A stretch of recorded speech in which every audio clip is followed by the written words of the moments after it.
Hello and welcome to King County Connects, where we take a closer look at some of the important issues in the county and in our region. I'm Enrique Cerna. Good to have you here. We're talking today with the King County Council's newest member, Dave Upthegrove. Dave now represents Council District 5, which is in the southwest part of the county, the cities of Des Moines, SeaTac, Normandy Park, parts of Burien, Renton, Kent, and Tukwila. And welcome. Good to have you here. Thank you. Okay, I got to ask you about your last name. What's the origin of that? It was my father's last name. There you go. That's my Thank joke. you very much.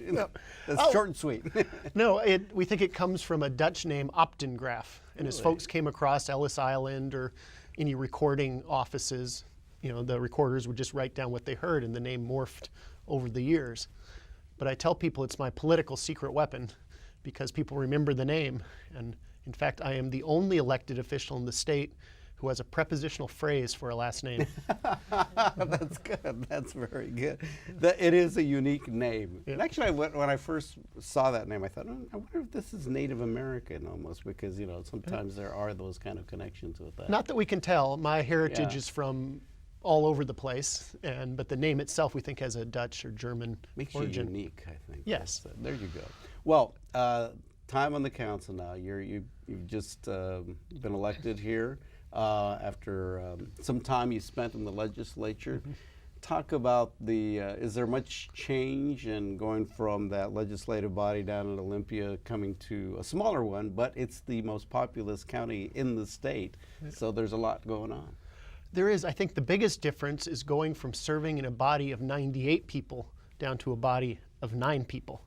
And it becomes much more important for us to be able to work together. It's also a nonpartisan body. And so I found that the biggest difference is that need to work together. And I think to be effective in politics, you have to be able to work together with your colleagues. And I grew up in South King County, and I learned a little about this from my dad recently. About 7 years ago, my dad unexpectedly lost his vision. And this last July, we got up early one Saturday morning and drove up to Lake Washington, and we jumped in the lake. And with me swimming by his side, we swam a half a mile. Then we got out and we got on a tandem bicycle and we biked 12 miles. And then we ran a 5K. And my father, at age 75 and blind, successfully completed the 2013 Seafair Triathlon. And as we came across the finish line together that morning, I realized that he was demonstrating a very powerful truth. And it's this: working together, we can overcome any obstacle. And I think there's hope at the County Council that we are an effective team, and that working together as a body of 9, we can tackle the region's challenges. And that's more important here even than the legislature. Although watching them this last session, I think they can work on their working together skills a little bit too. I think you're probably not alone there, and with that kind of feeling about the legislature. That's a tremendous story with your father. Yep, no, I'm real proud of him. Yeah. What was he political in any way, or did he want you to get involved in public service? My folks were very civically involved in the community, not in politics, but more through volunteering, whether it's the PTA or Big Brothers, Big Sisters, or refereeing the soccer, or coaching the local soccer team. So I think they instilled in me a sense of the importance of civic engagement. Now, you're not new to this body, really, because you had you were close to Julia Patterson, who held this position, your same position that you're in now for, 12 years, I believe. Yep. About the same amount of time you were down in Olympia. And then you actually worked for her for a little while, so I get your feet wet in this district. I did. The legislature is a part-time job, and a number of years ago when I first started in the legislature, when we were not in session, I worked part-time on the King County Council staff for Julia Patterson. And Julia is my mentor, and she's the kind of elected official that I want to be. And you know, I think the role she played was illustrated by a story that I heard from my mom. My mom had a friend who was very low income and a recent immigrant, very broken English skills. And the friend of my mom had no idea that I knew Julia or had worked for her. And one day the woman got out a scrap of paper and showed it to my mom and said, "Do you know how to find this woman?" Julia Patterson. And the woman was my mom's friend was having some domestic violence problems, and said, "I understand that this woman, Julia Patterson, helps people. And, I want to be known the same way Julia was, that people in the community can come to get help."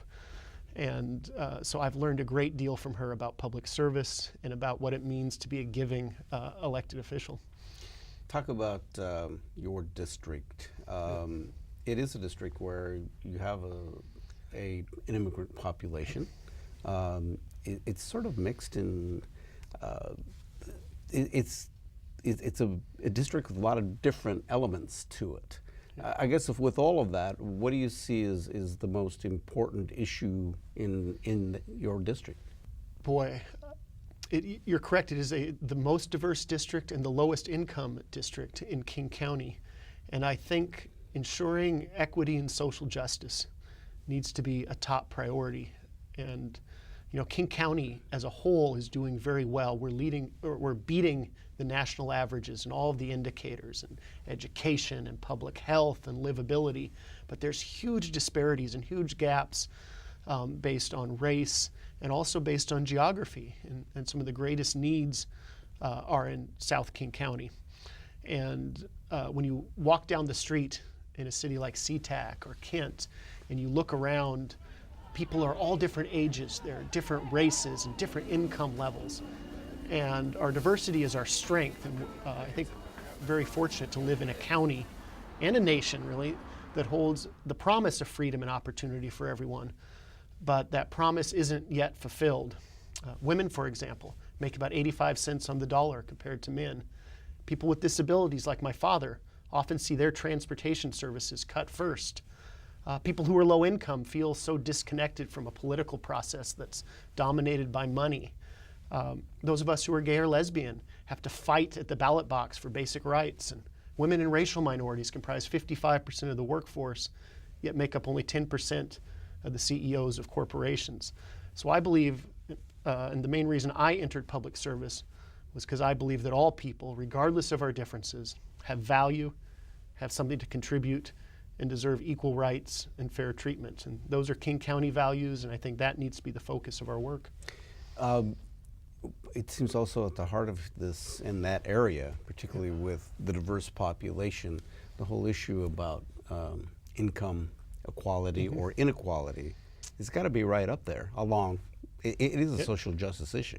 Absolutely. I think economic issues in general continue to be on the forefront of people's minds and also need to be in the forefront of our work as elected officials.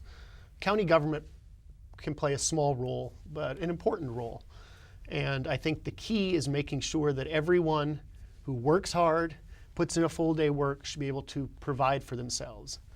Part of that is about a fair minimum wage, but it's much more important. There are much more important strategies than that. We need to make sure that people have opportunities to improve their lot in life, have workforce development opportunities. You know, if you're in an entry-level job, it's one thing to earn a good minimum wage, but it's another thing to have the opportunity to get into a better job and to get the education you need to move forward. And the county can play a role, everything from our public health system, making sure young kids are off to a good start with maternity care.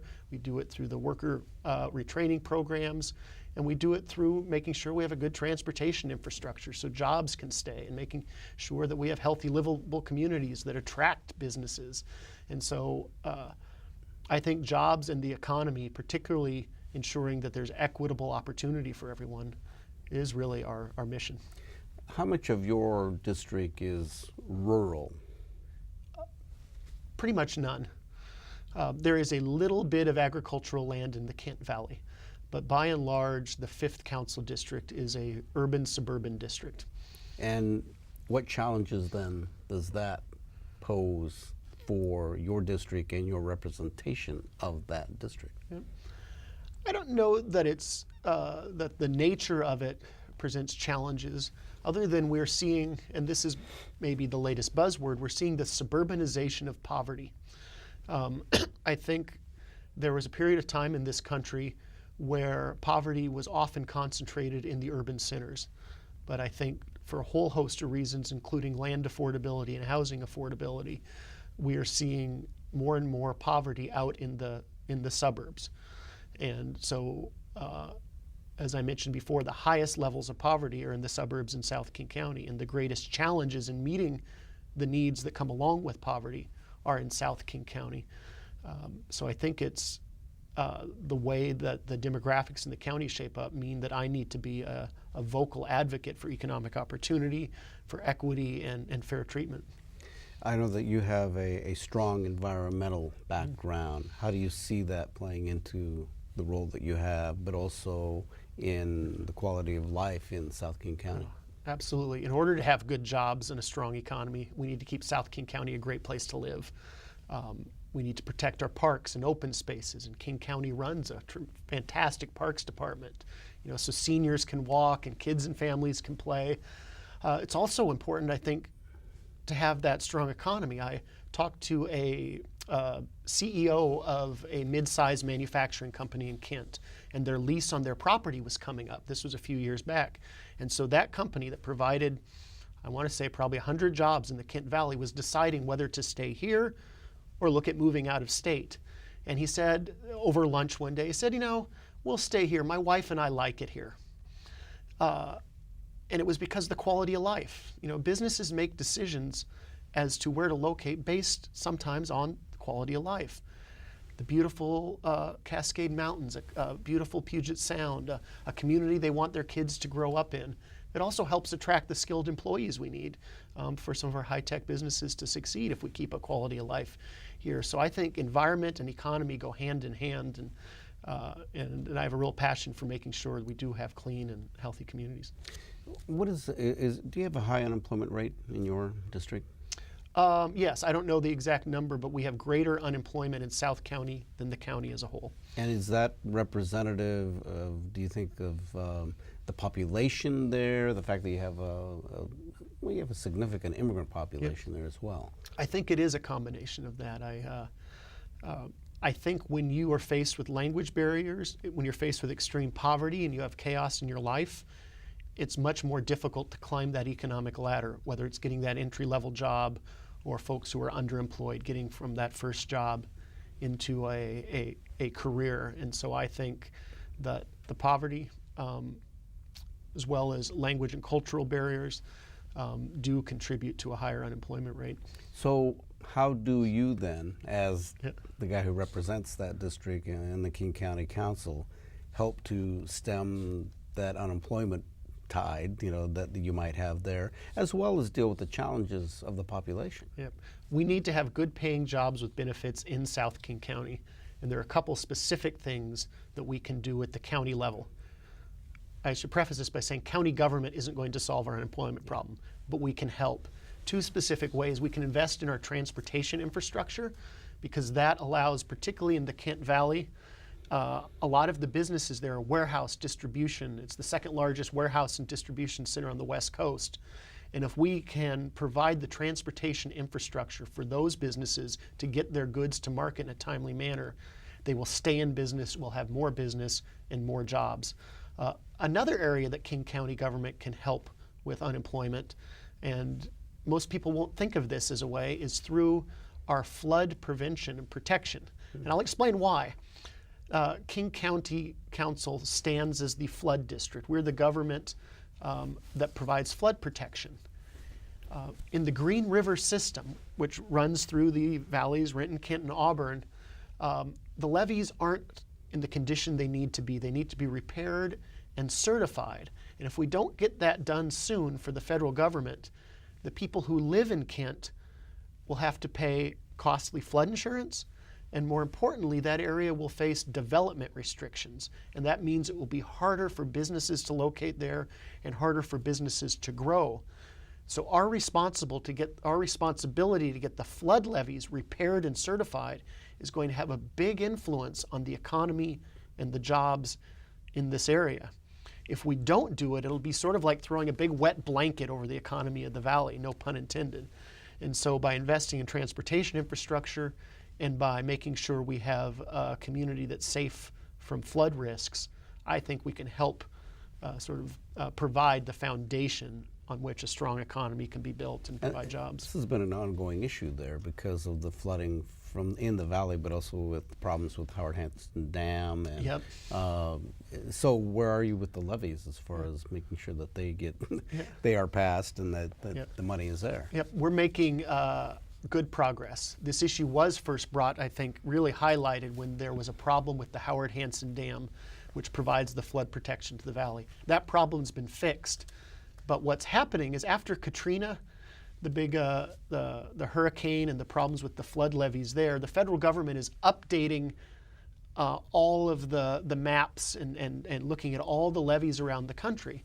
And if your levees are not certified, that means if they're not in tip-top condition and repaired, then you're treated, the area behind the levee is treated as if it's in a floodplain. And that's when you face all these development restrictions. The city of Kent has done a tremendous job, invested millions, and the King County Council, through the flood district, has also made a tremendous investment. And we're very close to having these levees certified in time for the federal government to complete their job. So I'm very hopeful and I'm optimistic that the Kent Valley will stay open for business. The council and its responsibility in dealing with issues, let's as a great example here, unfortunately, is the mudslide in Oso. Mm-hmm. And what is happening there? Has that raised more attention there for areas in the county that might be problematic? Absolutely. It's brought a new focus on public safety. I think those of us who've been working closely on the flooding issue have been keenly aware of these challenges, but it's raised the profile of the importance of basic infrastructure, including our flood protection. And I think that's why it's so critical we secure the remaining funding in the Green River Valley system to get those levees certified. But we also need to look at our rural areas in Snoqualmie River and up in northeast King County. In the rural areas, they have a lot of flooding risk as well. We have a well-run, well-funded flood district in King County. I think we are a model in the nation for addressing flooding in this county. Every year we've had clean audits. We're doing progressive things to protect public safety, protect the economy, protect the environment. But I think this horrible disaster has raised the profile, put additional attention on that work. Yeah, I think it's going to put a real microscope for counties throughout the state. Let's talk basketball. Yes. Because I know you love that sport, but you're a referee. Yes. A few years ago, in order to get a little balance in my life, I took a day job working professionally part-time as a basketball referee for youth, high school, and adult basketball leagues. I've discovered there are many parallels between my job as an elected official and my job as a referee. Got to negotiate. Yeah, well, in both cases, only you know in your heart whether you're being fair and doing the best job you can.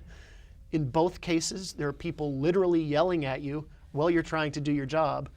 And in both cases, when the game's over, you slink off the court, disappear, and everyone's mad at you.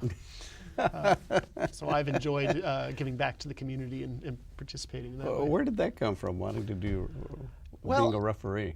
You know, I never played basketball in high school, but I'd say about 10 years ago I started playing in a rec league. I just wanted to get some exercise, got some friends together, and started playing. It got more into the game. Pretty soon we had a pickup game down in Olympia, and so twice a week now I was playing basketball and started watching basketball on TV and became a junkie. And like I said, I was looking for outside employment in the legislature, looking for something that would be different, that I could turn off politics and turn off government and have fun. And had a friend who was doing this, and I looked into it and realized they can work around your schedule, and you get paid to get some exercise, and you can help the kids and be around the game. Is this like junior high, high school level, or? It's everything. It's do high school, junior high, and then when the school season is not going on, there's a lot of recreational basketball going on, AAU games, Parks and Rec.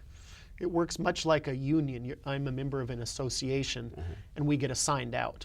So a Parks and Rec department or a Little League organization or a school league will contract with the association, and we just get assigned out to the games. Any desire to like take it to the next level? I don't think I'm good enough yet. as I tell some of the people I work with, I say, I promise I'm better at being an elected official than I am a basketball referee. I love it, and I'm working hard to get better, and if I had the time, I would love to pursue it, but serving on the King County Council is a full-time position now, so I'm having to reduce the amount of time I spend refereeing basketball significantly. Final question, as you go into, say, the year ahead, what do you see as the most pressing issue for the council, but also for your district? What we've talked about, I think the two areas that are, I'll go with two that are most important. One is economic opportunity and jobs, and the other is ensuring equity and social justice. I think to get both of those goals accomplished, we need citizens to get engaged and realize they can make a difference. So I guess that's the call I would like to end with. And I think back to my experience on campus at the University of Colorado. It was 1990. I was volunteering with a campus environmental group, staffing a table on campus, giving out information, and a young woman came along in blonde hair and kind of a hippie skirt, and she stopped, and we had a steel jaw leg hold trap on the table, those traps that get animals, and it caught her attention, and she stopped and looked at it, and she signed up and she joined our group, and she became president of the group, and then we graduated and went our own ways, and I lost touch. And 8 years later, I get a phone call out of the blue. I'm back here home in Washington, and it was her, and she was here in Washington State, and after college, she had gone to work for a conservation group going state to state, and was in Washington State this year, organizing and running citizens initiatives, and that one passed in Washington State that year, to permanently ban the use of steel jaw leg hold traps. And that's the power that citizens have. They can make a difference. And if we're going to tackle issues, the tough issues of jobs and the economy, of equity and social justice, government can't do it. We have to do it together as a community. And I think that's the most important message I would have to folks, is to get engaged, participate, and be part of the solution. Councilmember Dave Upthegrove, thank you for your time. We appreciate you stopping by, and good luck with those refereeing opportunities that you have out there, and hope that nobody runs you off the court too often. Me too. Thank you much. And thanks for joining us today for King County Connects. I'm Enrique Cerna. Please visit us online at www.kingcounty.gov/KCTV. We'll see you later. Thanks for joining us.